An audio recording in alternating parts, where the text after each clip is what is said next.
Hello everybody, this is Grow to Glow Tarot. Welcome to my channel. This is what you can give to others. Cards right away. What you can give to others.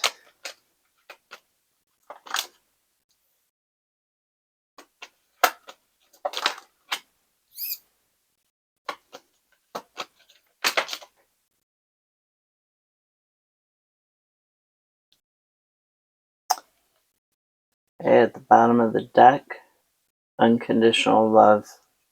Self-love, unconditional love for other people. Everybody needs that. We're all human, we all make mistakes.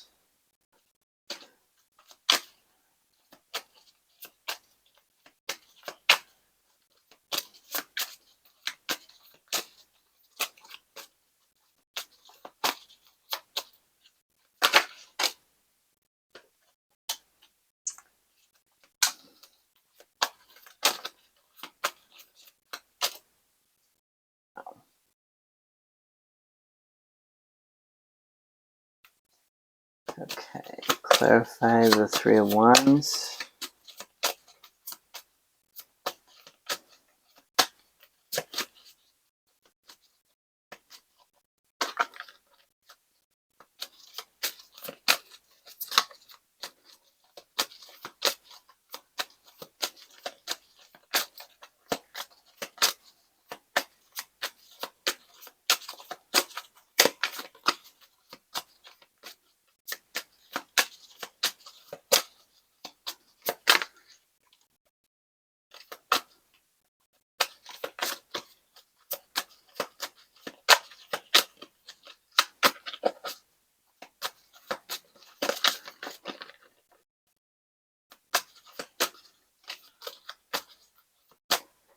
Actually, maybe we'll do something different. Okay, so this Five of Pentacles and Death. You can give people shelter to change the way that they're thinking about things, to help them change the way that they're thinking about things. Where they feel that they have lack in their life, you can give them alternatives. Mentally give them alternatives to help them figure out a way out of that lack mindset, or figure out a way out of like poor health, or out of debt. You can give them that creative space, that mental space, that shelter that they need to get out of it, where they can simply relax. You can give them a little bit of time to work their way through it and help them get their thoughts in order, and get their thoughts, help their thoughts heal. Yeah, so there is a lot about thinking about, studying, understanding, not necessarily traveling to another place, but traveling to a mental viewpoint of being able to overcome their issues, of being able to overcome, to understand how they got where they are and how they can get out of it. A sort of Zen place. You can provide them that sort of shelter from their turbulent emotions and be like their guide in the dark. Help guide them through and guide them past, like just stand by them and help them until they figure out the answers. So there is a lot about just providing that unconditional love, just providing that space where they can see past the lack, where they can see past the hurt, where they can, pull their head away from the tree here and actually face what's going on. you're helping them. This is what you can give to people. You can help them by being their advocate, by walking beside them, providing emotional stability, providing mental stability, and helping them figure out how to change their thinking around it so they can get on a new path towards their joy, towards their growth, towards better health, towards better community, better finances. Okay.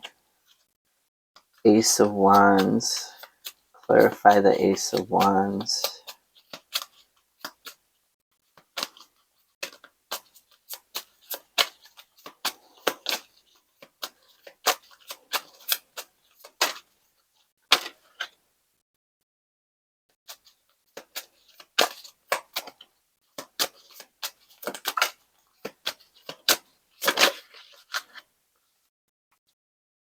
Okay, so Ace of Wands, all about spiritual growth, about creativity, about a new beginning, a fresh start, growth as a person, creativity and fire.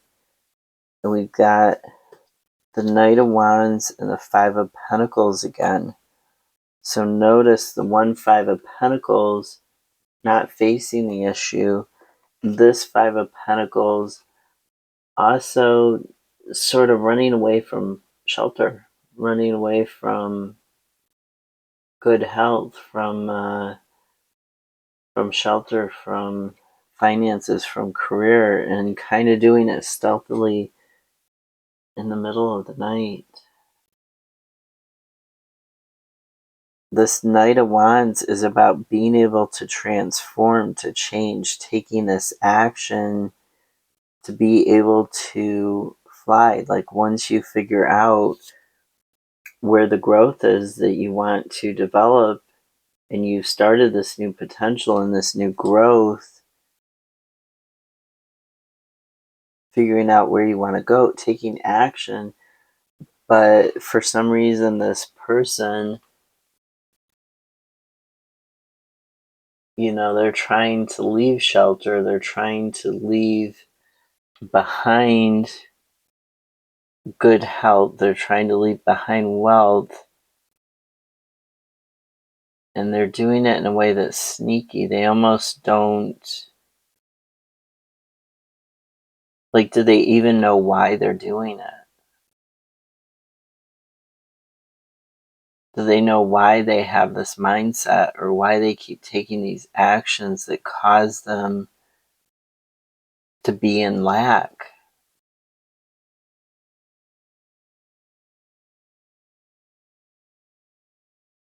I don't think they even understand why. And this is part of the challenge with changing the thinking and why they need somebody to help guide them and be by their side, because they don't even understand why they're doing this. Like if they have a gambling problem, they don't understand why they have a gambling problem. Like they might understand, oh yes, I have a gambling problem, but I don't understand the underlying issue. Because with any addiction, there's some underlying issue that needs to be faced. And you can't deal with, like the gambling would be a symptom of the underlying issue. It's not the actual cause. The underlying issue could be, feelings of self-worth or boredom or feeling like they don't have enough money or like they can't get it legitimately without gambling, or like because they feel maybe they're not smart enough to get a decent paying job, so the only way they're going to make money, a decent amount of money, is if they work this crappy job and then they gamble, and they realize that gambling is not particularly healthy for them because they're losing more than they're making, but they don't think they can get a decent job or they don't think they're smart enough to, go to school and get a good paying job. So there's some underlying issue here that needs to be addressed, that you can help give guidance on for this person. And a lot of it, the Ace of Cups. So a lot of it has to do with understanding their emotions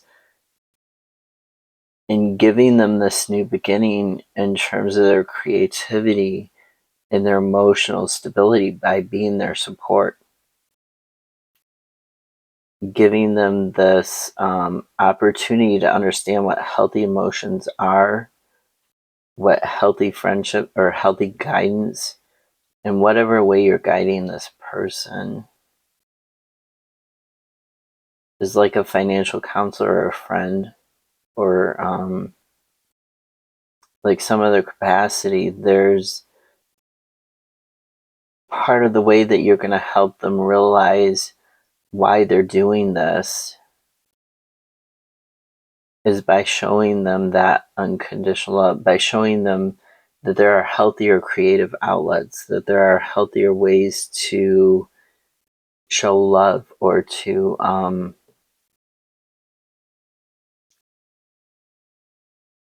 channel their emotions to earn money. Or I don't know why I focused on gambling there. A Page of Cups, this is studying the emotions from a safe place. It's a lot like the Ace and the Queen of Cups.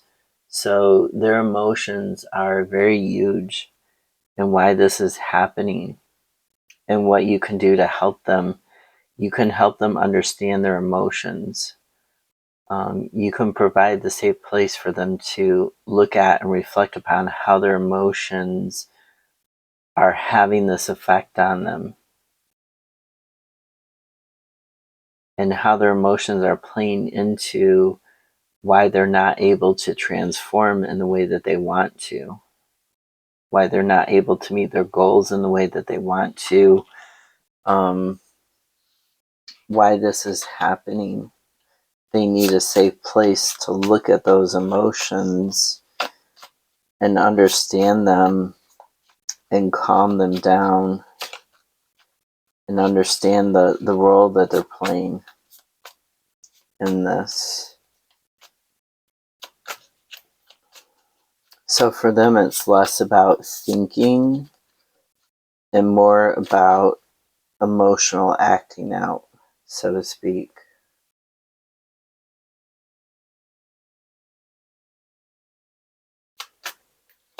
Okay, clarify the Fool and the Two of Cups. Any other clarifiers for the Fool and the Two of Cups?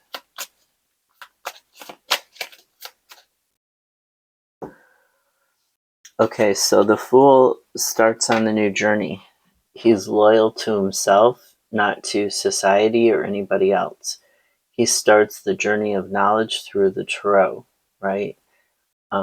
He is the Zero card, the beginning and the end, the Alpha and the Omega, right? All wrapped in one. Notice he's got just his wand, himself, his creativity, his spirituality, in a short little bag. We don't know what's in the bag. He's got mistletoe. He's got the dog, which is symbolizing loyalty to himself. The dog is looking at him. He is being loyal to himself. So this is a healthy thing. Theoretically, the Fool is about to step over the edge of a cliff, so it talks about a leap of faith. But to me, this is more about letting go of that baggage and having the new journey that is true to yourself. And the Two of Cups, this talks about being in harmony mentally with yourself, with your emotions, being in harmony, your dreams being in harmony with reality. Okay? Being able to get that sort of synchronicity between your dreams and reality, not having too high or too low expectations. It's also a meeting of the minds. But to me, it's all about the dreams. So what you're giving to this person is helping them stabilize. It's helping them stabilize the new beginning, the personal growth, and the dreams and reality, the expectations getting more together, whereas the expectations might be here, down here with the lack mindset, and bringing them more in alignment with reality. The Queen of Wands is talking about getting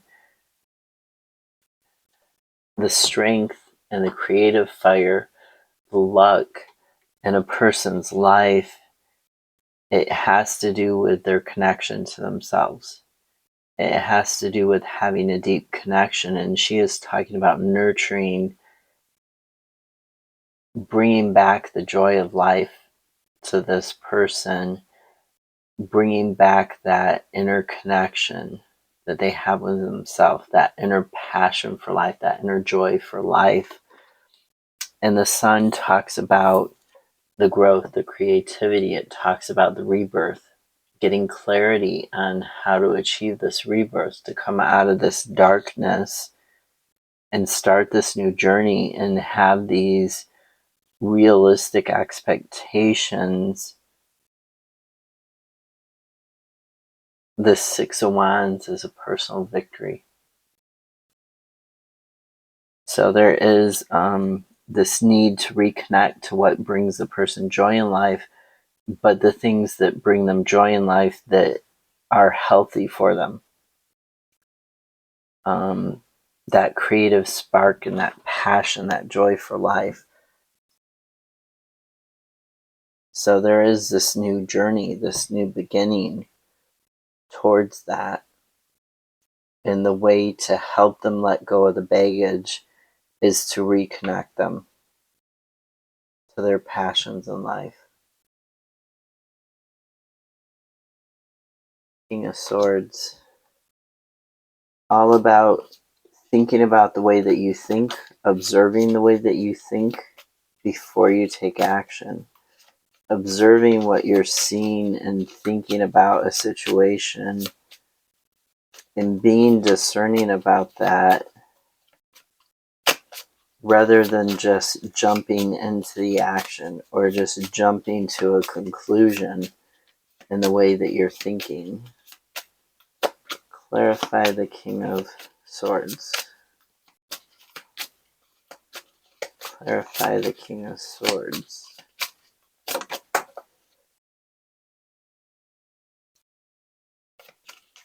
The High Priestess in the reverse, so not listening to the intuition.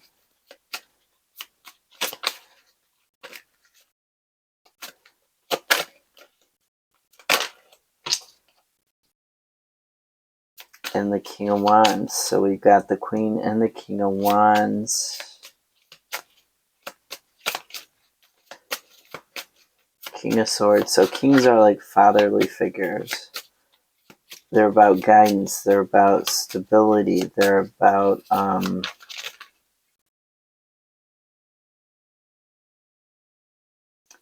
interesting. I didn't even see or feel that flip. And then we've got the Two of Cups at the bottom of the deck. With strength. Six of Swords, Wheel of Fortune, Queen of Swords.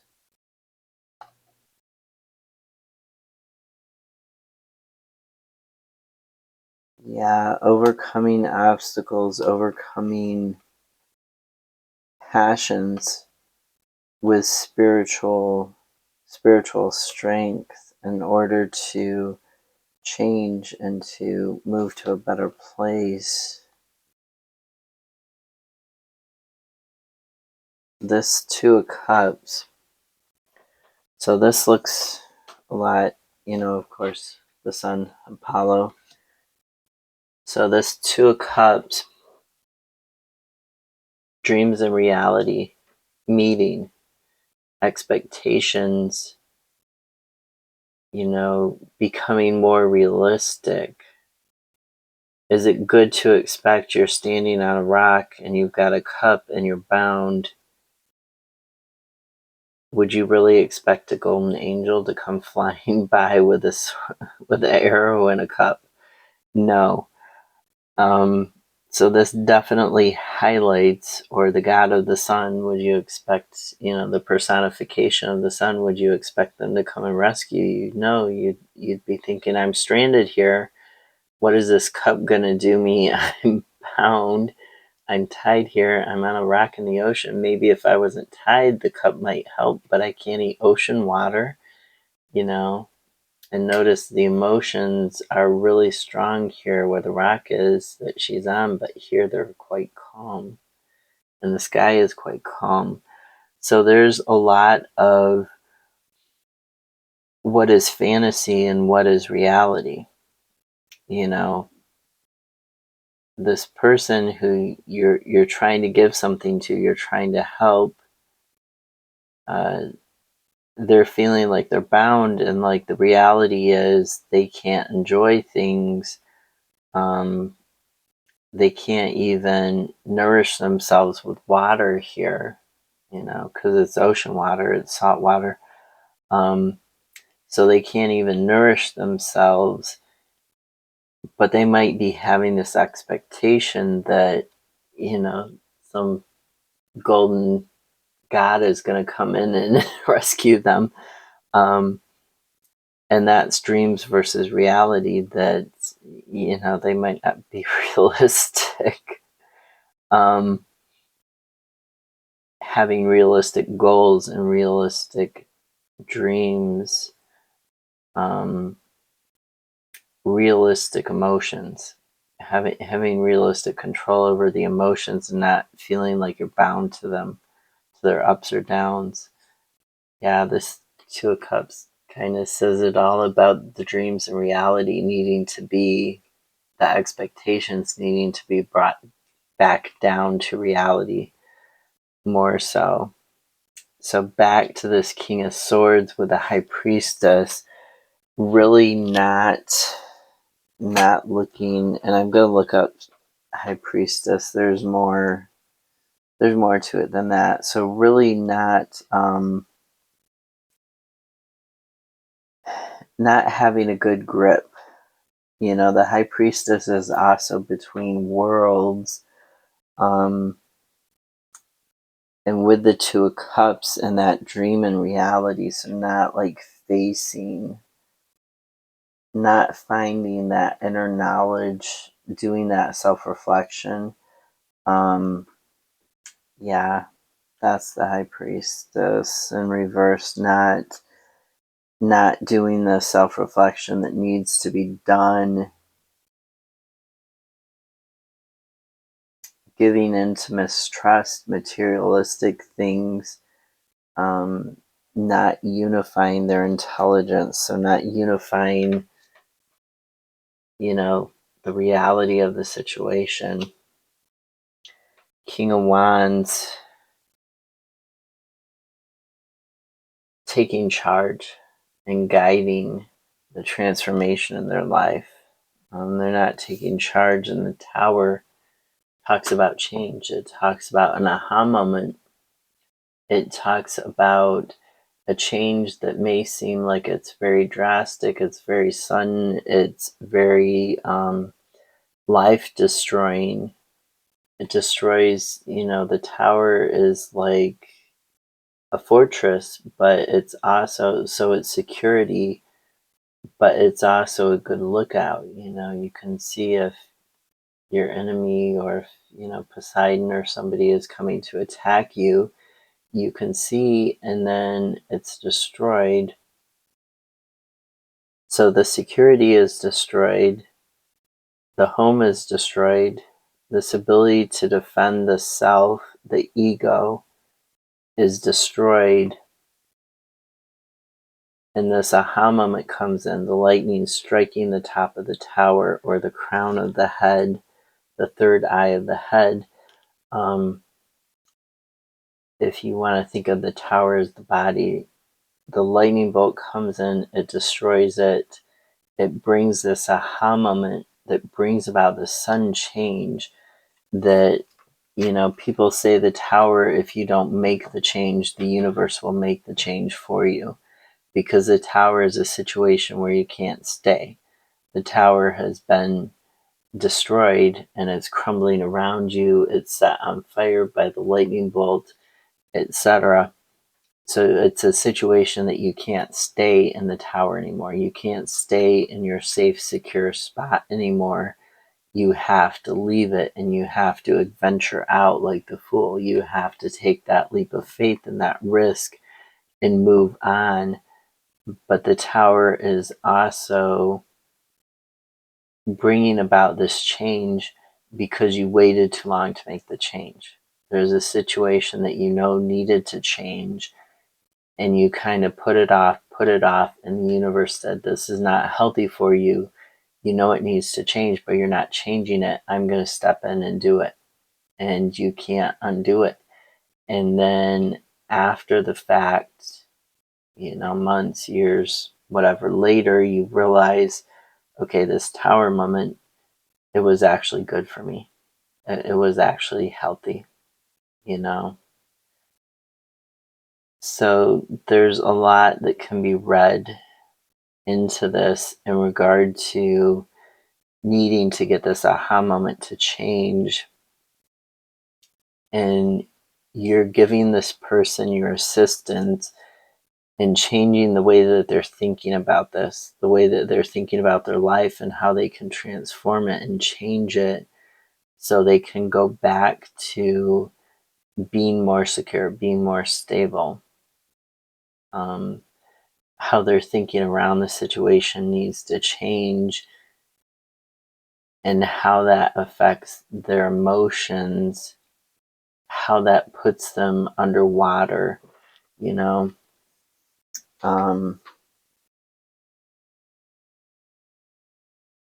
the gift that you're giving them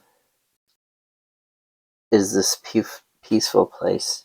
It's this unconditional love. It's this new beginning emotionally.